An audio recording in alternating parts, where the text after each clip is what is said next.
Yeah. Yeah. You've had babies together and had babies together. It's crazy. Yeah. Yeah. Y'all both made that decision.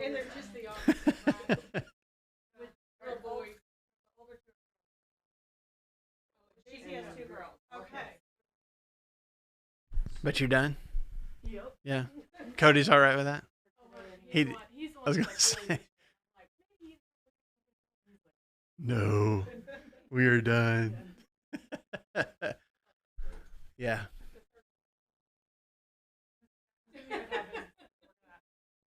Yeah. Mm. No, people try to convince us of that too. We're like, no, we're tapping out at 3. We're good. Well, that you got to figure it out. I mean, life is hard. Is that right?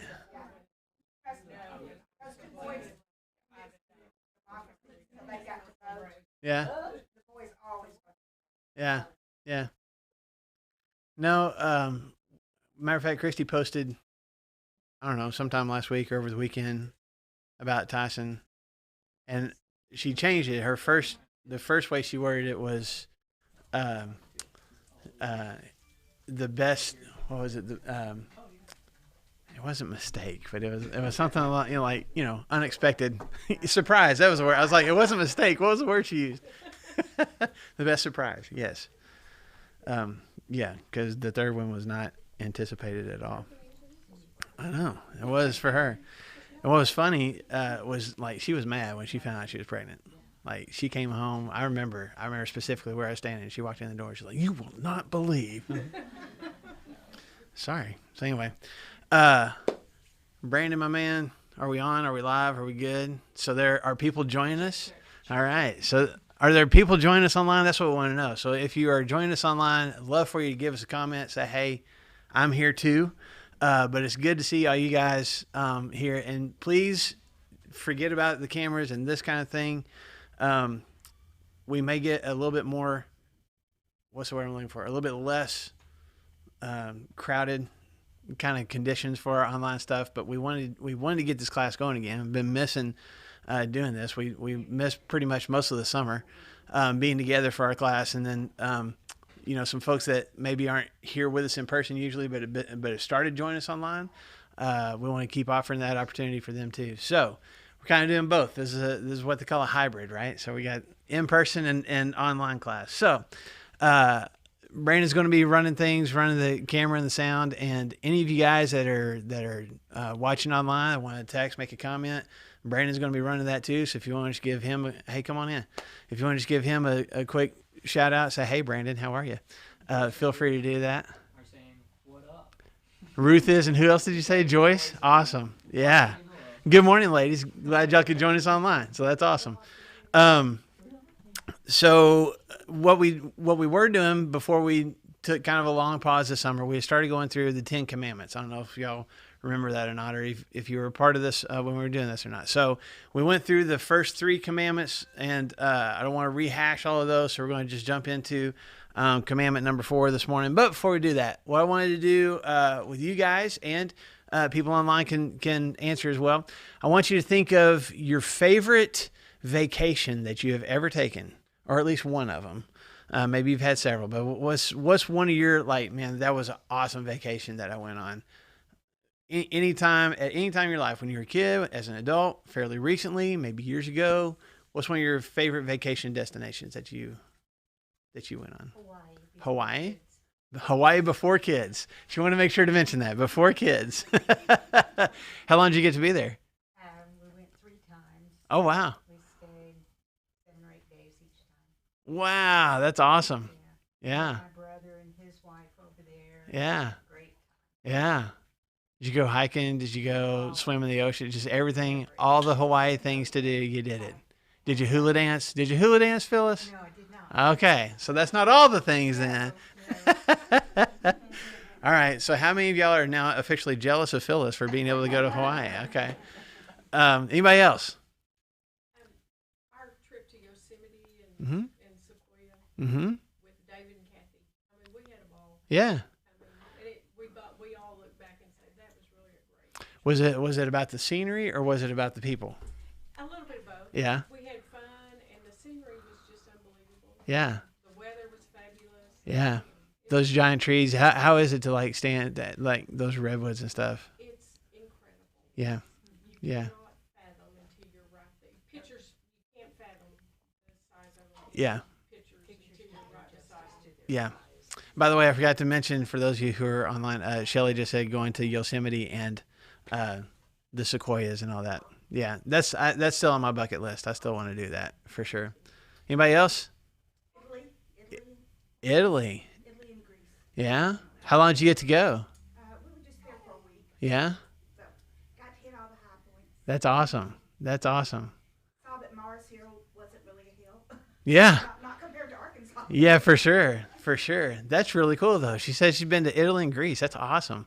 How long ago was that? I mean, is that a while back or is that fairly recently? Oh, it's been 10 years or more. Okay. Okay. What were you gonna say?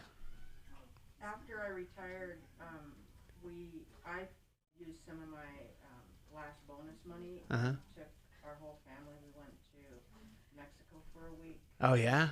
to Cancun, Yeah. and it was awesome just because we were all together. Yeah. Yeah. Mariette said Cancun, Mexico. Yeah. Yeah. But she said it's fun because of her family. I don't know. I mean, I've been to Cozumel twice without the kids, and it was a lot of fun. Let's explain number 3.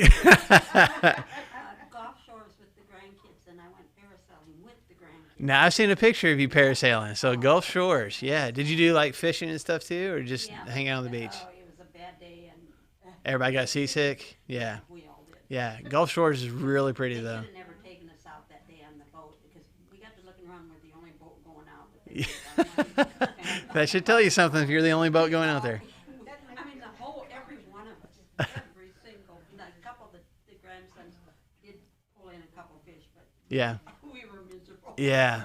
Yeah. I'm glad we went parasailing for That made up for it. right. Yeah. What were you gonna say, Pam? Tom and I, we went to Vienna.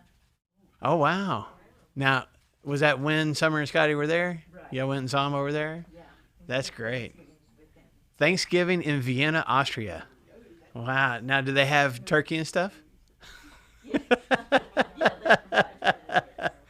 That's really cool. Did you get to go like, I don't know, castles and like all Well, those? they stayed in a castle. Oh, that's right. Because the group from Oklahoma Christian, that's what they live in is an old castle. That's right. That's really We saw cool. Other castles. Yeah, that's fantastic. Yeah. Okay. Man, it's hard to come up with favorite vacation spots. Anybody online say anything, Brandon? Yeah, Ruth spent some time in Italy for 6 weeks. Sorry. Ruth went to Italy. Okay. And, The summer before Yeah. COVID. and Kathy was in California for a bit, and Joyce said, man, that Alaskan cruise. Oh, an Alaskan cruise. I hear really good things about that for sure. Okay. So let me ask this question then.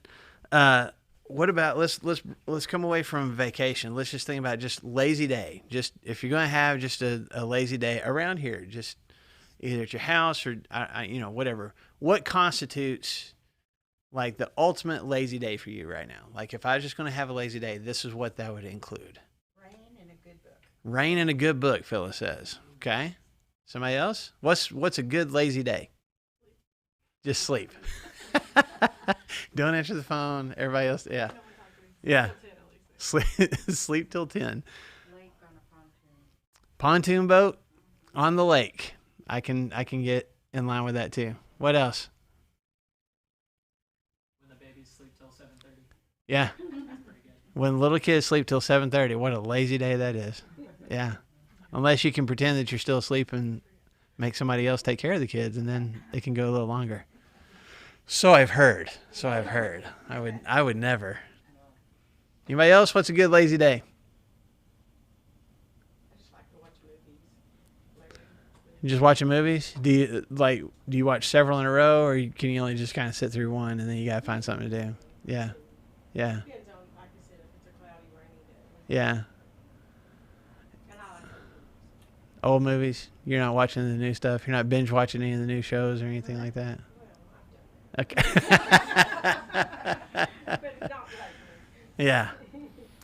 Yeah, I think I know Brandon just said, sleep until 7:30, but honestly, I know Brandon well enough to know a lazy day would be somewhere with a hammock, preferably in mountains or at least a hillside with lots of trees and stuff. Am I right? I'm getting the head nod. Yes. Yes, for sure. Oh, and coffee. Ugh. What was that? I totally forgot about. Preferably from Airship or wherever you can get it from. Yeah. Yeah, lazy days, man. Christy and I actually had one, I guess Saturday. We had a whole bunch of errands to do Saturday morning, but then the rest of the day it was just kind of empty, but it rained a lot, at least early on, I think, on Saturday. So we kind of had a lazy day. I didn't intend for it, but sometimes those are the best. Like, I didn't intend to have a lazy day, but look, you get to the end of the day and it's, I don't know. Dot, you ever have a lazy day? Most of the time anymore. Most days are lazy days. Well, and I wanted to kind of get us thinking about vacations and lazy days and stuff because of what we're going to talk about with the fourth commandment. So if you got your Bibles, your Bible apps, the 10 Commandments are listed in Exodus chapter 20 and Deuteronomy chapter 5. And so I've been kind of reading through the study so far. I've been using the Deuteronomy version. It's almost exactly the same wording, but a little bit different on a couple of these. So I'm going to be reading from Deuteronomy chapter 5. So y'all can turn there if you want to. By the way, Brandon, I don't know if anybody online said what a lazy day was. Anybody? It's okay if they didn't. Kathy said, I don't know what that is. Oh, Kathy, yeah. Doesn't know what a lazy day is? I agree. Okay. So just a reminder, these are the what we call the Big Ten. These are the 10 commandments that God gave. Now there's more commandments that he gave his people, but this is when he had gotten the Israelites out of Egypt, crossed the Red Sea, come out into the wilderness, standing by Mount Sinai, and he gives Moses these 10 commandments, and he gives those to the people. When you get to Deuteronomy, again, it's the same commands, but now you're 40 years past. So, the people were supposed to go into the promised land. They decided we're not strong enough to do that. God punished them by that whole generation of people not being allowed to go into the promised land. So he makes them wander around the wilderness for 40 years till their kids, until they all die off and their kids are the ones that are going to be going into the promised land. So Moses in Deuteronomy gets the people together again before they go into the promised land and goes, hey, here's these commands. Once again, God gave them to your parents 40 years ago. Now we're giving them to you again, reminding you of all of them. And so that's why the two different versions. Okay. We talked about, command number one was no other gods. God has to be the number one guy. God has to be the number one thing. Commandment number two is no idols, no graven images, which is similar to command number one, but specifically like don't make things in this world your God. And Brandon was the one that actually led us through that study, which was really good. The commandment number three was don't misuse the name of the Lord. And we talked about how that goes beyond just cussing. That God's name, he considers it holy, and he doesn't want his name attached to unholy or ungodly things. And so really the heart of that command was for us to be holy and for us to live lives of meaning and purpose because we're wearing God's name, And so there was more to that, and you can go back on our Facebook page or YouTube channel and look at that. So here we are at commandment number 4, all right? I'm going to read from Deuteronomy chapter 5. I'm going to start in verse 12. And I didn't look up what verse it is in Exodus chapter 20, so feel free to go to whichever one you want to. Moses says, observe the Sabbath day by keeping it holy as the Lord your God has commanded you. 6 days you shall labor and do all your work, but the seventh day is a Sabbath to the Lord your God. On it you shall not do any work, neither you, nor your son or daughter, nor your manservant or maidservant, nor your ox or donkey, or any of your animals, nor any alien within your gates, so that your manservant and maidservant may rest as you do. Remember that you were slaves in Egypt, and that the Lord your God brought you out of there with a mighty hand and an outstretched arm. Therefore the Lord your God has commanded you to observe the Sabbath day. Now, of all the 10 commandments, this is probably the longest one. Okay, and the command itself is not that long. Observe the Sabbath day and keep it holy. And I think maybe in the NIV in Exodus chapter 20 it might say remember the Sabbath day and keep it holy. So let's make sure we all know what we're talking about. What's the Sabbath day? What is that? Or Sunday. Okay, it's like our Sunday. What day was it for the Israelites? Saturday would be our week, right? Sorry, I have to take a drink every once in a while. So it would be the last day of the week. So and he even describes that here in this verse. Like, do work for 6 days, take the seventh day off. Okay. Why was that important to God? Why was that something that God wanted to make sure that his people did? Why do you think?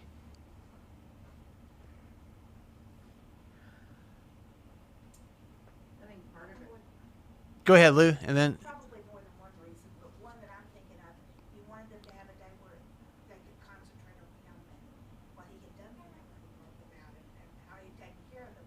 And the other way is, now I am not one of these, but there are type A people around who would work 7 days, working Yeah. themselves into the ground if Yeah. you say take a day of rest. Yeah. Trust me, I have no trouble taking a day.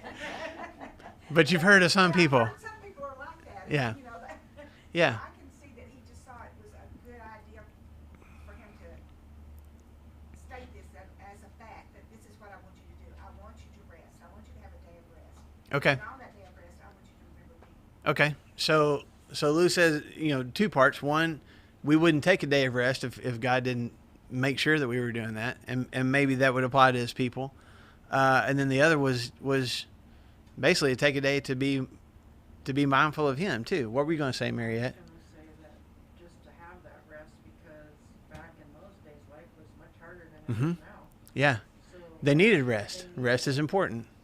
Yep. What were you going to say, Shelley? That they remember they're no longer a slave. Mm-hmm. That, when you're a slave, you probably work every day. Yeah. And this was for them to be reminded, Yeah. I Re- rescued you. Remember what kind of life you used to have in slavery, and you take a day to remember, I'm not a slave anymore. Yeah. Anybody else? Very good answers. What? Yes, sir. Go ahead, Dave. Didn't God rest on the seventh day? Well, that's another piece of it, isn't it? How many days did God take to create the heavens and the earth? 6, and on the seventh day he rested. I mean, that's in Genesis, right? So maybe even causing his people to kind of live out in their own lives what he had done as far as his work and his creation. Okay. Yeah, if we're made in his image, I don't know if that's something that God necessarily needed, but I know it's something that I need. Yeah. But if we're made in the image of God, God rested on the seventh day. We're supposed to be like God. Let's rest on the seventh day. Okay. Okay. But this is Old Testament. This is like the 10 Commandments. Like Sabbath day. I mean, do we have to do that anymore? I don't know that we have to, but in the New Testament, the Christians met on the first day of the week to Mhm. celebrate the resurrection. Mm-hmm. I don't recall anywhere where it says you have to do it. I Yeah. think now God wants us to do it because we want. Mm-hmm. Okay. So still a good recommendation, not necessarily have to. Not a commandment. Okay. Anybody else? Here's why I asked the question, and I'll give you a little bit more time to think about it. My perspective, my perception is that all 10 commandments are still things that we should be applying to our lives nowadays. When Jesus even said, I'm not coming to get rid of the law. I'm coming to actually fulfill it. I'm coming to give you a full picture of what God has wanted all this time from his people. And I feel like even when you go in the New Testament, things that Jesus said, that Paul said, that Peter said, you can find direct correlations of the same commands, that we're looking at now. So should we murder? No, we're going to talk about that here in a couple weeks. Should we have any other gods, but our God? No. Should we covet? No. I mean, so all that makes sense. It's the Sabbath one that we kind of have a hang up with sometimes, right? And maybe it's a cultural thing. Maybe it's not something that we necessarily, go out of our way to apply nowadays, at least as far as Christians go. I had a neighbor for a few months. They were living in the rent house next door to us, and he was the pastor of one of the, I think one of the small Methodist churches in Rogers, and wonderfully nice guy. Nice family. I'm not being critical of him. I'm not saying that what I'm about to say is not a judgment of him at all. We didn't have the same terminology, as far as religious. Like he used a lot more King James kind of language. Can I put it that way? Like there was much more like churchy sounding words that he used when we had conversation with each other. And then I was obviously much more like, I guess, a lay person, just like, hey, this is how I talk. And so it was almost comical sometimes when he would say something like, okay, you're going to have to explain to me what you just said. But I remember on Sundays, we'd be leaving pretty close to the same time. I'd be heading to where, I was going to teach class or do whatever I was doing. He was heading where he was going. And I remember at least 2 or 3 times he would roll down the window as he's driving down the street and he would wave to me and he'd say, have a blessed Sabbath. And I'm just like, you too. Like, I don't remember anybody in my life ever telling me to have a blessed Sabbath before. It was kind of unusual, but that was the phrase that he used. But I honestly think that was kind of his mentality too. Like, this is the day off. This is a day, obviously, of worship, but it's also just a day to be still. And I never asked him about it, but just kind of thinking back, I don't think he did any yard work on Sundays. I don't think I think he really did, take the day off. So if I got home from church on Sunday and mowed my yard, was that bad? Was I? Brandon's nodding his head. Yes, that was bad. Yeah. Yeah, that might be my resting is actually. No, I don't enjoy it. I still don't. So that's not it. Yes, ma'am. Generations ago, I remember as a kid, there were no stores open Mm-hmm. on Sunday. It was a day of rest. We used to go 5 miles away to visit my grandma and grandpa every Mm-hmm. Sunday Mm-hmm. afternoon. Yeah. Every Sunday. And, I mean, that was it. Yeah. But I think the greed of America stepped in Mm-hmm. and said, hey, we need to be open. Hey, we need this. Hey, we need that. Yeah. How many of y'all remember blue laws? How many of y'all remember do not? Yeah. Where stores couldn't be open on Sundays, for sure. There's one of my favorite episodes of the Andy Griffith Show where the preacher comes and talks about resting. And they talk about how they used to have times where, all the stores were closed and everybody would go, I guess, to the city park or whatever. They had a big gazebo and they would listen to the band play and stuff like that. I don't remember any of those times ever happening in my lifetime. But, I hear good things, about times like that. And so I want us to kind of get a clearer picture of what God is getting at with this command.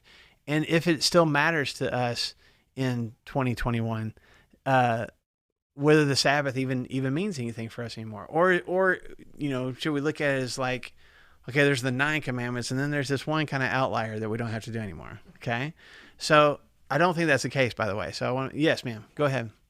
In Mark 2:27, Mm-hmm. and he said to them, the Sabbath was made for man, and not man for the Sabbath. Therefore, the Son of Man is the Lord of the Sabbath.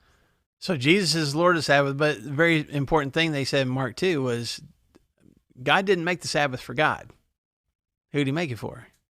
He made it for us, right? So it's important for us. And I think it's still important for us. I don't know that I necessarily think that we have to be as stringent about Sabbath laws as they were in Jesus' day, but I think there's some important things about the Sabbath for us to learn. Okay, so let's talk about it for a little bit more detail. First of all, yes, ma'am. What does Sabbath really mean? Oh, that is what I was about to say. That is literally what I was about to say. Does anybody? Yeah, she wants to know what Sabbath means. Does anybody know what the word Sabbath means in the English version of the Jewish word Sabbath? What that means in the Jewish language? It does not mean Saturday, by the way, or Sunday for that matter. It doesn't mean last day of the week. The word that we, I think the actual Hebrew word was like saboth or shaboth, something like that, something close to that. That is the Hebrew word for rest. It literally means rest. Okay?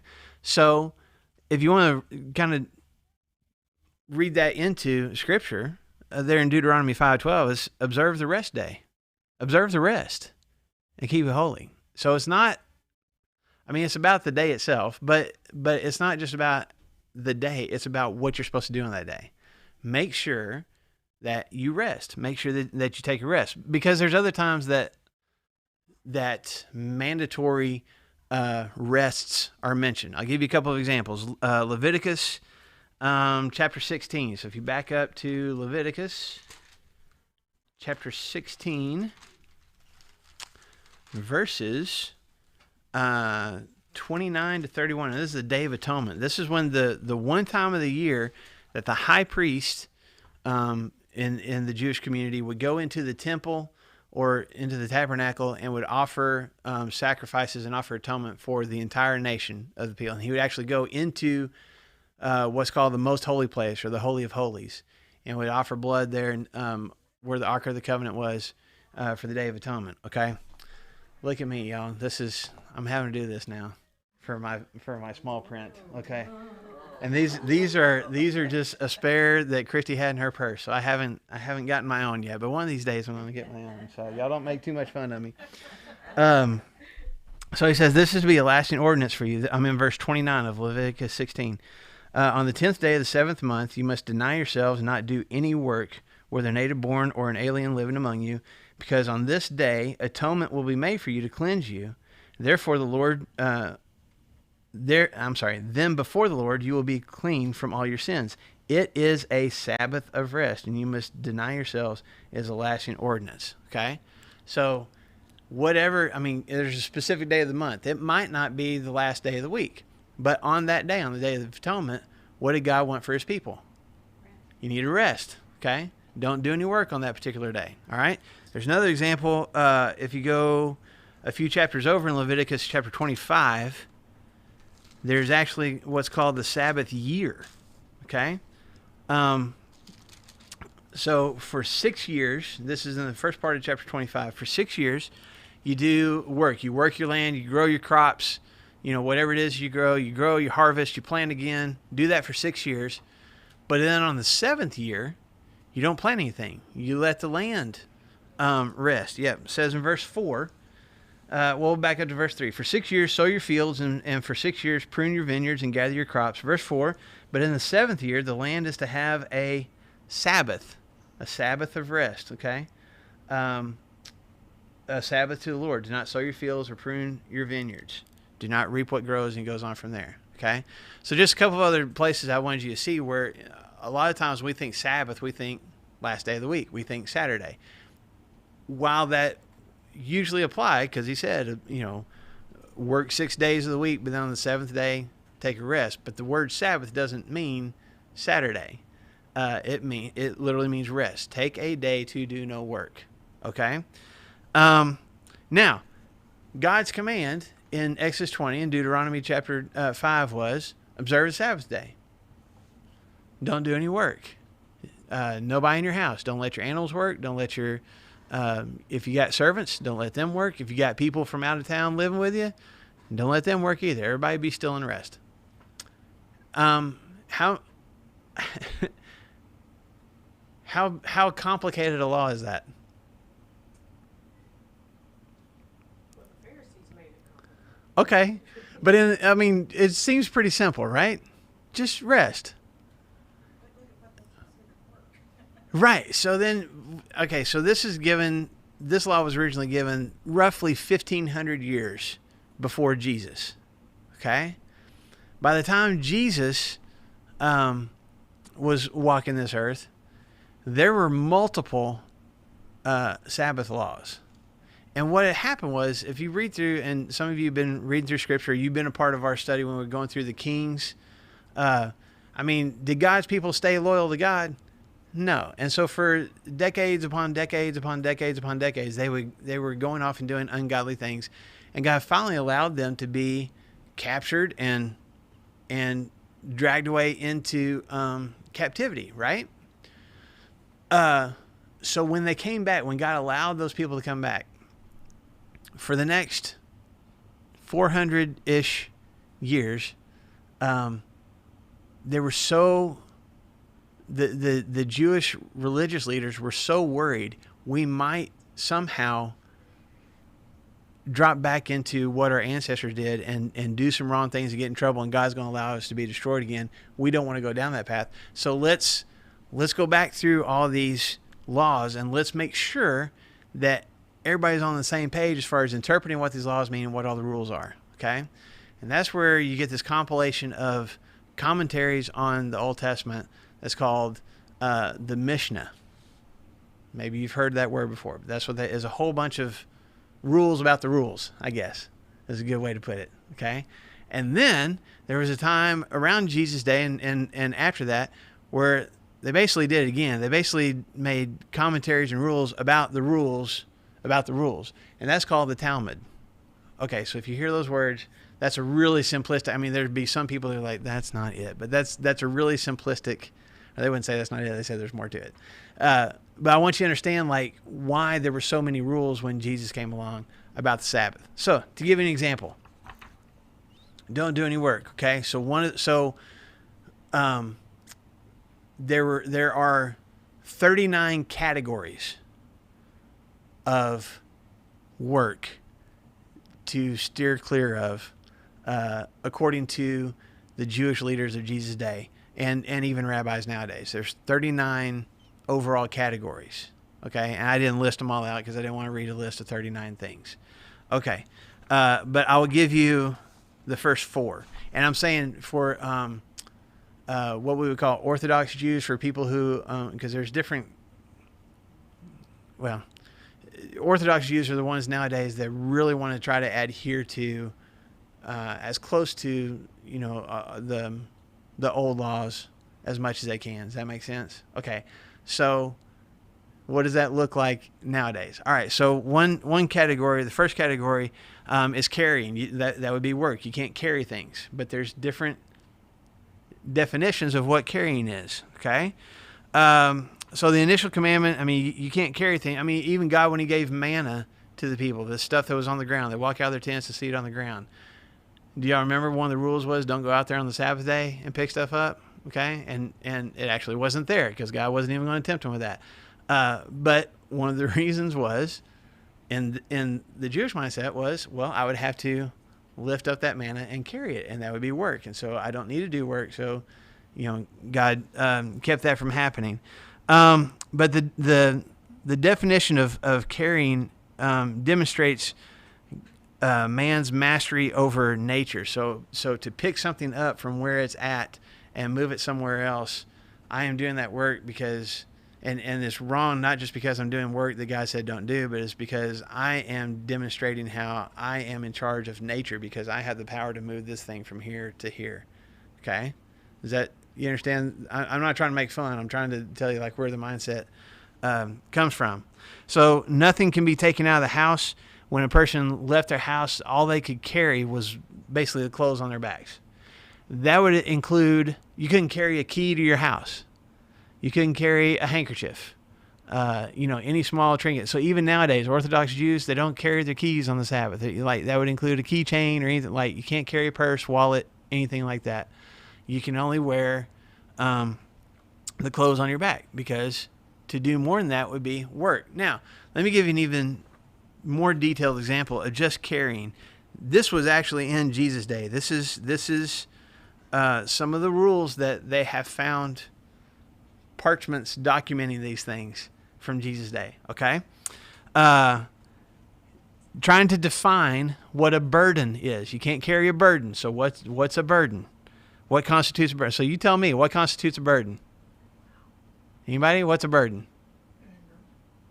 Anger's a burden? Okay. There's a lot of burdens, right? Finances, those are burdens. I mean, but physical burden, what would constitute like carrying a physical burden? Something really heavy, okay? But what if it's heavy for you? It's not heavy for me. Is it, you don't have to carry it, but I can because it's not a burden for me?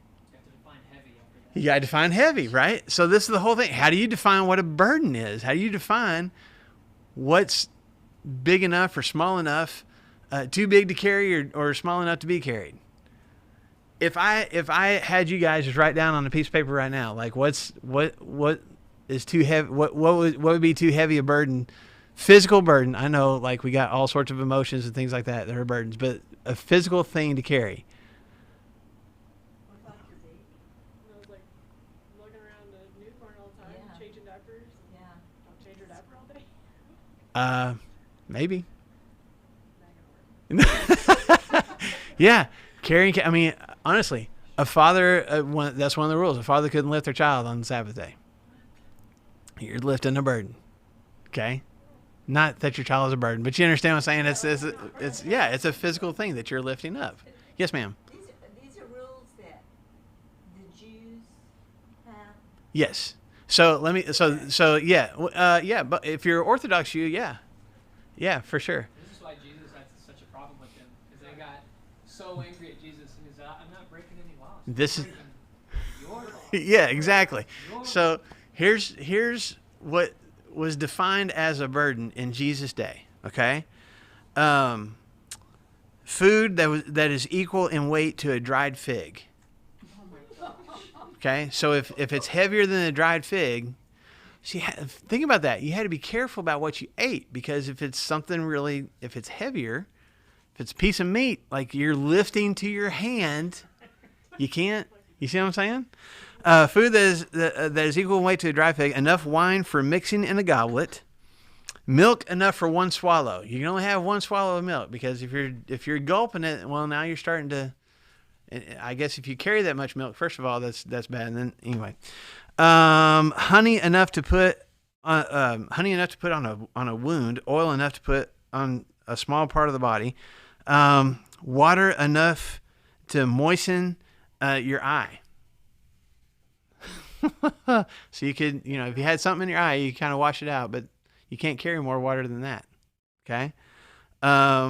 Paper enough to write a customs house notice on. So I don't know how big that would be, but small piece of paper, and ink enough to write 2 letters of the alphabet. And if you carried more ink somewhere, then that was a burden. You were doing too much. Okay. And enough, like if you're carrying like a stack of reeds, so enough reed to make a pen. So basically one little stalk of grass is what you could carry. That's not even the whole thing. It kept going on from there. That's the amount of weight that these guys in Jesus' day decided constituted a burden. And if you saw somebody carrying more than that, then they were breaking the law on the Sabbath. Okay? It was a burden to remove. Yeah. That's You- why Jesus was like, man, nobody can be as righteous as the Pharisees. For sure. And they didn't even get it right all the time. Was that just the men, or did that? That would apply to women too, because that's God's law. You, your wives, your kids, your servants, and nobody could carry anything. Okay. Now there were always exceptions, so I don't know. I didn't look it up, so please don't quote me on this. And if you're watching online, I might be wrong. I know that the father couldn't pick up his child. Maybe the mother could, because it's part of mothering. I'm not for sure. So I don't know. What were you going to ask? I was gonna ask if that's where the verse about helping to carry somebody's burden is referring to that type of a burden. I always thought it was like an emotional thing. Oh, I think for sure it's more about emotional and sin and stuff. But when back in Jesus' day, you carried a lot of stuff. You had to carry a lot of things with you. And when he talks about if somebody asks you to carry a load 1 mile, go 2. Like, carry. So the physical thing is being applied to relationships for sure. Okay, guys, that's just the carrying. That's one category, and I haven't given you all the laws in that one category. Okay. I'll give you a couple more. Burning was not allowed on the Sabbath. And there were rules about that. So even throwing a toothpick into the fire, and now it's burned up. See, that's burning, and you can't burn things on the Sabbath because burning something is work. So you couldn't light a lamp. You couldn't. So a lot of people would try to get their fires lit that night. If you're going to have a meal or something the next day, you try to get a lot of the cooking done the night before because you weren't allowed to start a fire the next day. How did they stay warm? Blanket up, man. Carry the wood to the fire. You better do it the night before. And I'm saying maybe you could like scoot the wood from the floor to the fire. Yeah. So you couldn't. Now, I will say this. There were some rules that or some exceptions when you're in your home versus when you're out and about.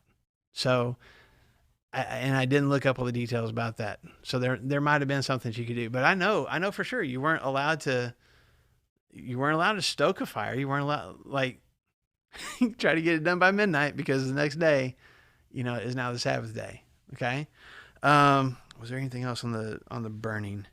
So even nowadays, because an automobile engine works by burning gasoline, if you turn on the ignition of your car, as an Orthodox Jew, if you turn on the ignition of your car, you're burning something. That's work. You can't do that. So you can't drive your car as an Orthodox Jew nowadays on the Sabbath day. Heating a piece of metal so that it glows, that falls under the category of burning. And so light bulbs use metal. It's glowing metal inside that light bulb. Can't turn on your lights as an Orthodox Jew on the Sabbath day because it's forbidden by the Sabbath. Also, extinguishing fires. That's work. So if something is on fire and you need to extinguish it, can't do that because you're lifting water and pouring it on something else. Okay. And I remember this, I don't have this written down. I remember from doing some study on this before. There's like 15 rules about if your house is on fire, you weren't allowed to put it out, and you weren't allowed to carry, if it's on the Sabbath, this isn't like never, but just on the Sabbath, if your house caught on fire, you weren't allowed to put it out, and you weren't allowed to carry any of your belongings out of it because that would be carrying a burden. You could get your cloak as long as you put it on and wore it and walked out of the house. That was okay. But everything else, you just gotta let it go. Now, somebody else who is a non-Jew could put out your fire because they weren't God's people anyway, so that's okay. But you just had to sit there and watch it burn. So what about the people that, like the servants they had that were not Jewish? They were told not to do any work on the Sabbath. Right. So technically they couldn't put it out, but if just think about it in Jesus' day, some Romans are walking by, some Roman soldiers or something, they see something burning, like they could put it out and that'd be all right. And the Sabbath is still Saturday for the Jews? Mm-hmm. Yes, it is. It's still on Saturday. It's still the last day of the week. Let's see. Finishing, that's another category. So you couldn't, if you were sculpting something, if you were building something, you had to stop that. That kind of makes sense. But with the Orthodox Jews, and I don't want to be making fun. I don't. You can't sharpen a knife, but you can't, finishing something also counts like tearing something away. You can't tear anything because that's doing work. Okay. So that even includes toilet paper. You can't tear toilet paper off the roll on Sabbath day. So either have some sheets laid by already torn ahead of time, or whatever. Okay. You also that also applies to tuning musical instruments. You can't tune a musical instrument. I think this was in Jesus' day too. So they wouldn't play music on the Sabbath day because you might inadvertently tune whatever instrument it was you were playing, and that's work. So you couldn't do that. You couldn't go sailing on the Sabbath day because you got to raise the sails, and that's work. You could already be on a ship that didn't have sails as long as you stayed on the boat the whole time, because if you walked off of it and went, that would be a burden. So, it's crazy, okay? And again, I don't want to be too derogatory about it, but it's exhausting. Think about how many different kind of rules that I've just gone over just now. You going to remember all those that I just said? And there's more to it. And this is where Jesus got frustrated, with the people in his day, and why those Jewish leaders kept having a problem with him, because his disciples walking through a field, grabbing the heads of grain, rolling them in their fingers, and getting the grain out and popping in their mouths. Well, that was harvesting and threshing, because they got the grain off the stalk and they removed all the chaff from it. So they both harvested grain and threshed it while they were walking through grabbing, how many heads, little pieces of grain were they getting? But that was considered work. Yes, sir. There's a famous movie, Chariots of Fire, about Mm-hmm. Eric Liddell, who Yep. did not even run on a Sabbath. Yep. He potentially lost gold medals because he would not even run Yep. on the Sabbath. Yep. He eventually died in China as a missionary. As a missionary, yes. People will, as a sign of their faith, observe the Sabbath, but more and more society is taking that away from us. Yes. How committed are we to our faith to observe the Sabbath? Yeah. I'm not disparaging Facebook, but with the COVID and everything, but how committed are we to the Sabbath, to observing our faith? Mm-hmm. Is it just a Sunday? Is it 7 days a week? Yeah. Just a question. Yeah. So Dave was asking, for those guys who didn't hear online, talking about, is it Eric Liddell? Yeah. That was a runner. The movie Chariots of Fire is based on, not just about him, but he's a significant character in that movie, he was a devout Jew and he wouldn't run on the Sabbath. And Christian, that's right. But he believed in the Sabbath day and wouldn't run on a Sunday. That's right. Because he believed you shouldn't do work on the Sabbath, and so he wouldn't run on a Sunday, and it probably cost him a medal in one event because he wouldn't run. And the British superiors of the British Olympic team were very angry about that. Anyway, so we got just a few minutes left. I know I've spent a lot of time talking about the rules. Why does this matter nowadays? Because it's easy for us to look back and go, okay, that's a long time ago, and that's just great. I'm starting my car on the Sabbath day. I'm not doing, we kind of almost look down on it a little bit, but I think it's still an important enough principle, an important enough command from God that we need to pay attention to and know, okay, well, how can I apply that in my life here in 2021? Okay. So, let's talk for just a second about why God wanted us to do it, wanted his people to observe it in the first place. Why would God want there to be a Sabbath day? We've already given some answers for that. And one of the things that the Sabbath day did, I didn't realize I'd taken so much time talking about the rules, so I'm going to kind of move a little more quickly.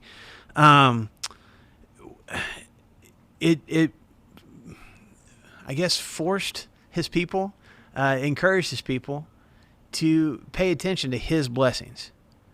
And to pay attention to the blessings that they had.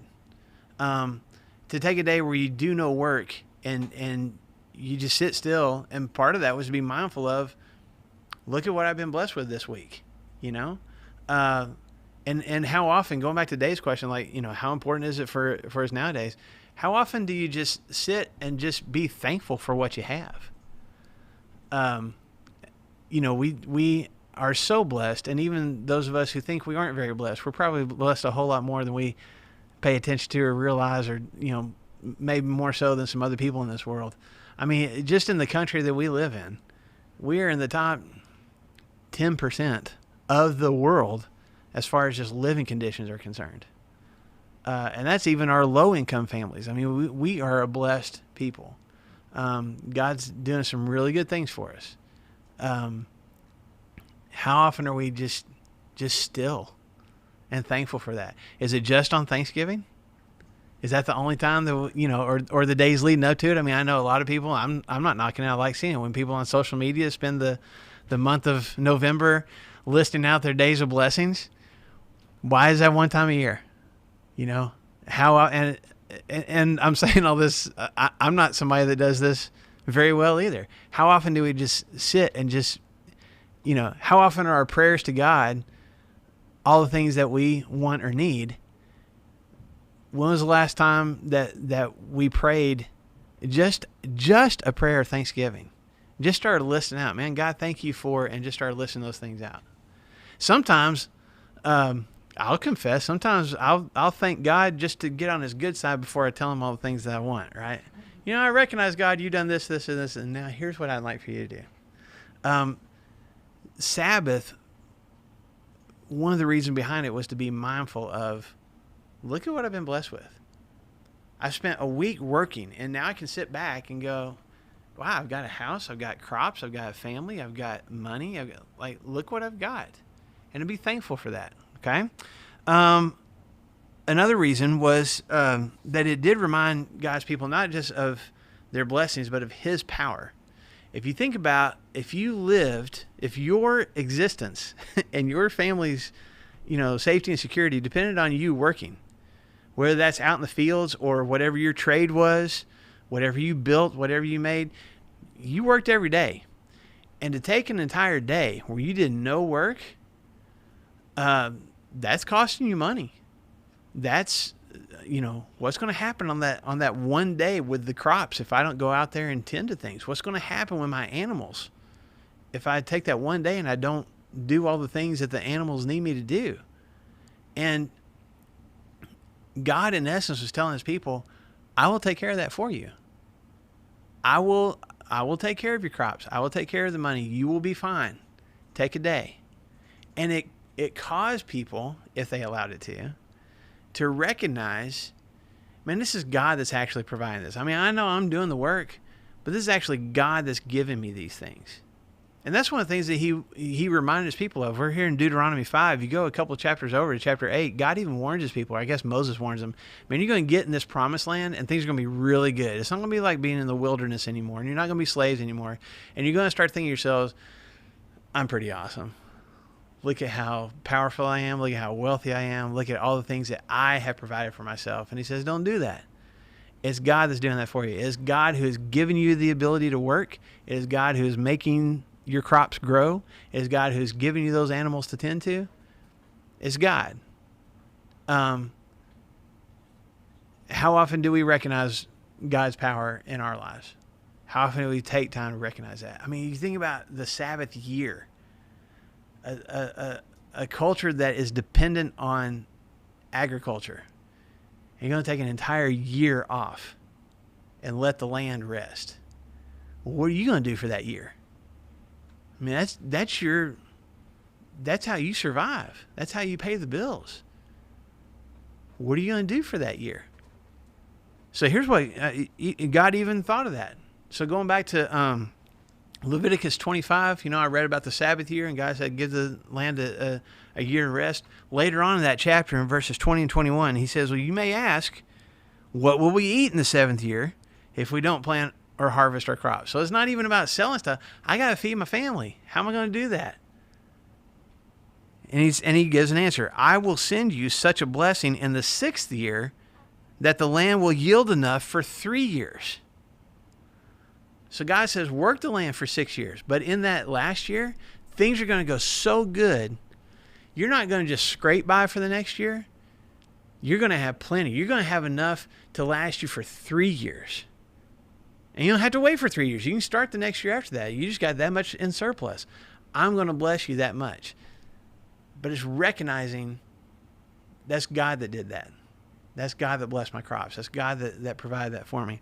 And so again, how often do we do that? I mean, Paul says in Philippians chapter 4, it's God that provides all our needs through Christ Jesus. How often do I just inadvertently but arrogantly assume this is all me? Everything that I've got, it's because of me. And that's not to say we shouldn't work hard, and that's not to say we shouldn't be proud of what we achieve, but just to recognize God's given me this opportunity. God's given me the talents and the abilities that I have. God's created this, whatever it is I have, God's created that for me. Sabbath helped foster that. At least it was supposed to. Okay? That time of rest. And then the other thing that I see is that observing the Sabbath, keeping the Sabbath, it reminded God's people of his grace. And this, Shelley pointed this out at the very beginning. If you go back and look in Deuteronomy 5 again, in verse 15, he says, remember, when he talks about observe the Sabbath, And he says, here's why. Remember that you were slaves in Egypt and that the Lord your God brought you out of there with a mighty hand and an outstretched arm. Therefore, so because of that, the Lord you guys commanded you to observe the Sabbath day. So God even says, here's why I want you to do this. I want you to do this because you used to be slaves. And going back to what Shelley pointed out, slaves didn't get a day off. If you were a slave, you worked for your master and you did whatever your master said no matter what. And God's people had 400 years of that, of not being able to dictate their own schedule, of not being able to decide what they wanted to do. They were at the mercy of their master, and God rescued them from that. They weren't in slavery anymore. And why weren't they in slavery anymore? Because God freed them. God gave them freedom. Okay? So God says, I want you to take a day. I want you to take a day every single week to remember that I set you free. That's why. Maybe that's what Sunday's about. Maybe that's what church should be about, if nothing else. Besides the connection with each other, besides finding opportunities to serve and to be a blessing to others and be blessed by others, it's a day where we can remember, I used to be enslaved. I used to be a slave to my sin. I used to be a slave to the consequences of my sin and the guilt and the punishment that comes with it. And I'm not anymore. Because why? Because God set me free. And so do we have to, go through all the rules and regulations and not carrying stuff and not lighting fires and all those kinds of things? No. And I think that's kind of what Jesus was getting at when he was having all these controversies with the Jewish leaders. And he was saying, y'all are taking something that was supposed to be so simple. Just don't work. Be still. Rest. And in the process, be reminded of what God has done for you and who God is in your life. I'm not trying to make anybody feel guilty. I'm not trying to be critical. I'm just asking us to think for ourselves. How often do I take time to be still? Not a lazy day, although those are good, but a time of rest with a little bit of purpose, to actually be still and to be mindful of God's presence in our lives, of God's power in our lives, of God's grace in our lives. I'll wrap up with this. There's when we go on wilderness trek, the outfitters that we use that take us up and down the mountain that Brandon has us use. So we the first day we hiked to what's called low camp. It's not a really hard hike, some elevation, but not a whole lot. The second day we hike up to what's called high camp, further up the mountain, a lot more difficult. Usually takes a lot of time to get there. Although Brandon, like this year, the teens that we had with us were super fast. It was supposed to take all day for us to hike up that part, and we were there by lunchtime. So our guides were like, well, we're here. And so then what happens is the third day is actually a recovery day. You've done all this hiking the day before, and you're going to go summit, which is much higher, the next day. So we've got this recovery day. But part of what they call that is solo day, where you go off by yourself. You go off solo. And you don't have to be way far away from other people. As a matter of fact, that's probably dangerous for you to be too far away from everybody else. You need to be within at least shouting distance in case woodland creatures come along. But you just go off by yourself. And it's, Brandon, what is it, 3 hours, I think? 3 hours of being by yourself in the woods on a mountain in Colorado. And there's some people, I know it's one of Brandon's favorite things. We've had conversations about it. So I know that's like one of the things that he looks forward to, besides going up, the mountain and stuff. Just the ability to be still and be in the woods. For some of those teens, that's the hardest thing in the world, man. 3 hours without their phones, without earbuds, just to sit in nature and be still. And so they give them things to focus on. I mean, they got a journal and they got their Bibles and they got some things they can focus on. And it's so interesting to me because those teens, it inevitably there's some of them, especially those who haven't been on the trip before, going, what am I going to do for 3 hours? You know, and they bring their hammocks or they bring a little chair to sit in, and, you know, I know some of them fall asleep. That's fine. You know, do whatever you're going to do at your time. But almost always there's more than one of those kids that comes back and says, 3 hours flew by. I didn't even realize I'd been out there that long. Whenever we call everybody back in for lunch, they're like, I didn't realize, you know, because I don't have a watch either. So I don't have any idea of what time is. They're just called back in. And that's one of the things they talk about is like, I prayed and I read scripture and I thought about, you know, some different things. 3 hours on a mountainside. And it is, I wouldn't go so far to say life-changing, but it's eye-opening for those kids. And every time, I say every time, I've been twice. The 2 times that I've gone, I've thought about that and thought, why should that be such a shock? And also, why is that so hard for me to do back in town? And I know the answer, because I do have my phone and my watch and my earbuds and whatever. Like, I have all these distractions. I have all these things that are vying for my attention. God wanted his people to be still on a regular basis, to recognize how he was taking care of them and how he was staying connected to them and how he was providing for them. I feel like that principle still needs to apply to us. And that a lot of times when we feel distant from God, when we feel like we can't see what God's doing in our lives, because maybe one of the reasons is we're not taking the time to see it. We are so focused either on the problem or on our schedule or on social media or whatever else it is, that we're not being still enough to recognize, oh, God is doing some stuff. God is being a part of my life. God is blessing me. God is using me to do something for somebody else. I didn't even see it. It was so important for God to have his people experience that. He made it a command. He made it one of the big 10.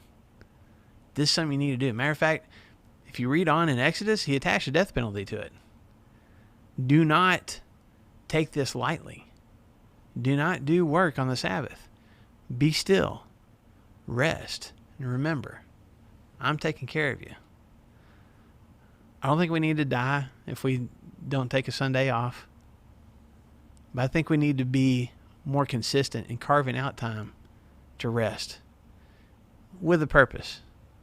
Resting in recognition of what God's doing for us. Okay? Let's pray real quick and I'll let you guys go. God, thank you for today. Thank you for the time this morning to be still and spend time in your word and connect with each other. And God, it's just so good to be back and be studying your word together with other believers. And we just thank you for that. And God, forgive us at times we get so distracted by the things that we think are so important that we just don't even pay attention to you. We don't pay attention to what you're doing. We don't hear you. We don't see you. And God, help us to be better at whether we take a full day, whether we take a few hours, a few minutes, God, just to be still and to rest and to remind ourselves, let you remind us of how good you have been to us. We thank you for rescuing us from our sins. We thank you for providing us in ways that we can't even count. We thank you for all the things you give us that we take for granted, and just pray that you help us be more restful and more mindful of what you're doing. We pray these things in Jesus' name. Amen.